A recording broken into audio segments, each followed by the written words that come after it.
Greenland নিয়ে মার্কিন প্রশাসনের আগ্রাসী পরিকল্পনার মধ্যে দ্বীপটি সফর করে গেছেন মার্কিন ভাইস প্রেসিডেন্ট জেডি ভ্যান্স ও তার স্ত্রী উষা ভ্যান্স। তবে দ্বীপটিতে তাদের প্রথমেই ভ্রমণে উষ্ণ অভ্যর্থনার বদলে পেলেন লজ্জাজনক প্রতিবাদ। দ্বীপটির মানুষের কাছে কাঙ্ক্ষিত অভ্যর্থনা না পেয়ে সফরসূচি সংক্ষিপ্ত করেই ফিরে আসেন তারা। বিস্তারিত ইমতিয়াজ আলমের রিপোর্টে।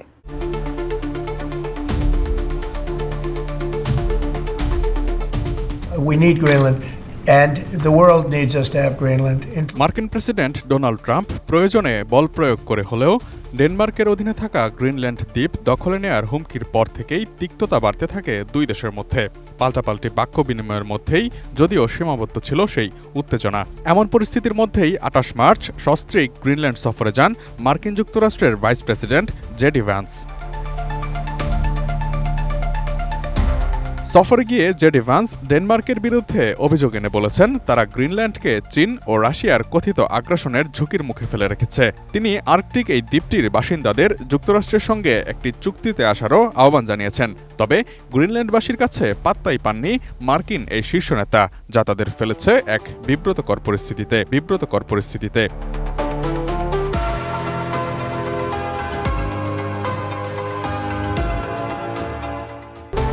ড্যানিশ সম্প্রচার মাধ্যম TV2 এর এক প্রতিবেদনে জানানো হয়েছে যুক্তরাষ্ট্রের কর্মকর্তারা ডেনমার্ক শাসিত গ্রিনল্যান্ডে বাড়ি বাড়ি ঘুরে স্থানীয়দের খুঁজছিলেন, যারা যুক্তরাষ্ট্রের সেকেন্ড লেডি উষা ভ্যান্সের সফরকে সমর্থন জানাবে। তবে তাদের প্রচেষ্টা ব্যর্থ হয়, কারণ কেউই তাতে আগ্রহ প্রকাশ করেননি। গ্রিনল্যান্ডবাসীর প্রতিক্রিয়া ছিল নো থ্যাঙ্কস। শুধু সাধারণ জনগণই নয়, রাজধানী নুকের পর্যটন সংস্থা টুপিলাক ট্রাভেল প্রথমে সফরের আয়োজনে সম্মত হলেও শেষ মুহূর্তে গিয়ে তারা সরে আসে। ফেসবুকে এক পোস্টে প্রতিষ্ঠানটি জানায়, আমরা মার্কিন কনসুলেটের অনুরোধে সফর আয়োজনের কথা বলেছিলাম, কিন্তু পরে সিদ্ধান্ত বদলাই। সফরের অন্তর্নিহিত এজেন্ডাকে আমরা সমর্থন করি না এবং এই প্রচারণার অংশ হতে চাই না। সুতরাং না, ধন্যবাদ গ্রিনল্যান্ডবাসীরই।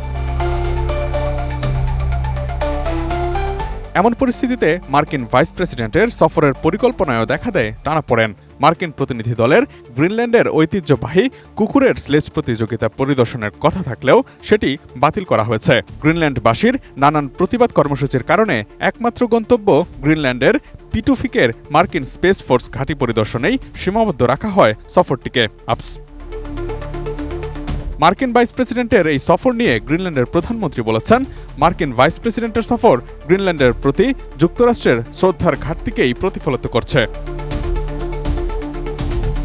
৫৭,০০০ বাসিন্দার দ্বীপটিতে অব্যবহৃত বিপুল পরিমাণ খনিজ ও তেল সম্পদ রয়েছে বলে ধারণা করা হয়। তাই এই দ্বীপটির দিকেই নজর পড়েছে মার্কিন প্রেসিডেন্ট ডোনাল্ড ট্রাম্পের। এমন অভিযোগই শোনা যাচ্ছে বিভিন্ন মহল থেকে। ১৭২১ সাল থেকে ডেনমার্ক এই দ্বীপটির নিয়ন্ত্রণ ধরে রেখেছে।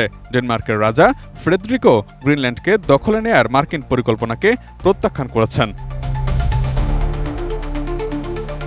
Imtiaz Alam, desk report, ATN news.